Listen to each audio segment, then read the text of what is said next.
మీడియాతో వైసీపీ నాయకుడు బొత్స సత్యనారాయణ మాట్లాడుతున్నారు. ఇప్పుడు లైవ్ చూద్దాం. మళ్ళీ కలెక్టర్ ఉంటారు, మళ్ళీ పక్కనే ఎస్పీ ఉంటారు, డిఐజీ ఉంటాడు, డిఎస్పీ ఉంటారు, సీఎం అందరూ ఉంటారు. దగ్గరుండి వాళ్ళతో ఓట్లు చేస్తారు. దేనికి? ఎందుకు ఎన్నికలు? ఊరికే గొప్పగా చూస్తాను టీవీలో ఏ రకంగా ఇస్తున్నారో మంత్రులు స్టేట్మెంట్లు నవ్విపోతారు. ఆ స్టేట్మెంట్ ఇచ్చుకొని ఆ మాటలు చూస్తే మీ మాటలు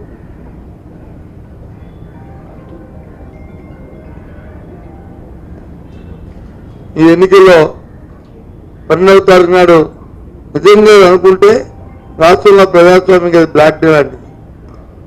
ఎన్నికల ప్రక్రియకు బ్లాక్ డే ఏది ఉందంటే అది మన జరిగిన ఎన్నికల తేదీ ఏది ఉందో 12వ తేదీ, అది 12వ బ్లాక్ డే.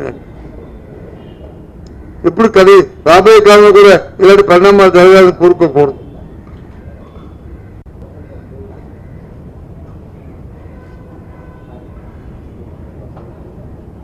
దీనికి అంతరిక కారణం ఏంటంటే ప్రభుత్వం అబద్ధత.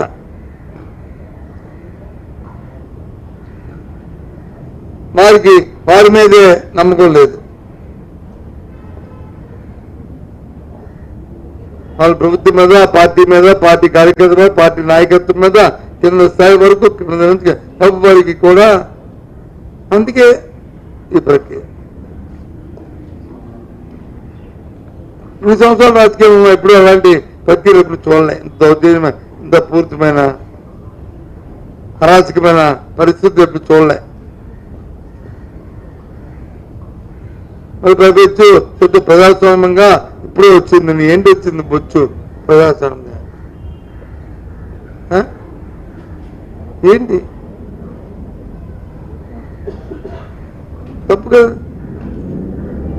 పోతుంది చెప్పేసి ఉంటేటి పోతేటి.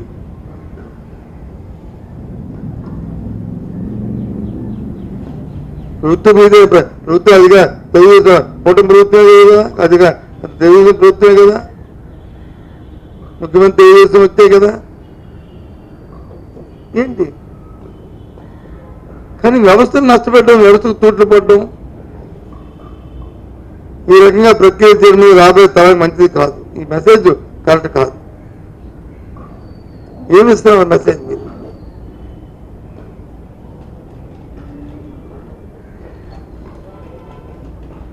అందుకే చెప్పారు జగన్మోహన్ రెడ్డి గారు. నేను చూశాను నిన్న టీవీలో ఆయన ప్రెస్ కాన్ఫరెన్స్ పెట్టిన తర్వాత టీవీలో చూశాను. ఊరిగా తెలుగు నాయకులు వచ్చి గొంతు గుర్తించుకొని చొక్కా దించుకుంటారు. అదే చంద్రబాబు నాయుడు గారు ఇంత వయసు వచ్చింది కదా, బహుశా ఇంకా వచ్చే ఎన్నికల్లో మీరు పోటీ చేస్తావో చేయరో తెలియదు, ఆగ్ర ఎన్నికలు అవ్వచ్చు. ఎందుకంటే మీ అబ్బాయి కూడా లైన్లోకి వచ్చాడు కదా అని అది మాసం ఉండొచ్చు.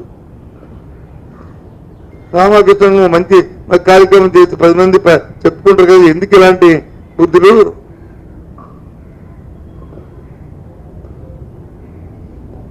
రామకృష్ణ అనుకోండి, ఇదేం పనిది? ఇంకా ఆఖరి వరకు కూడా మరి ఇన్ని పుట్టిననాడు వచ్చింది పుడకనాడే పోతున్న సామెతలాగా ఆఖరి వరకు కూడా ఇలాంటి కుతంత్రాలు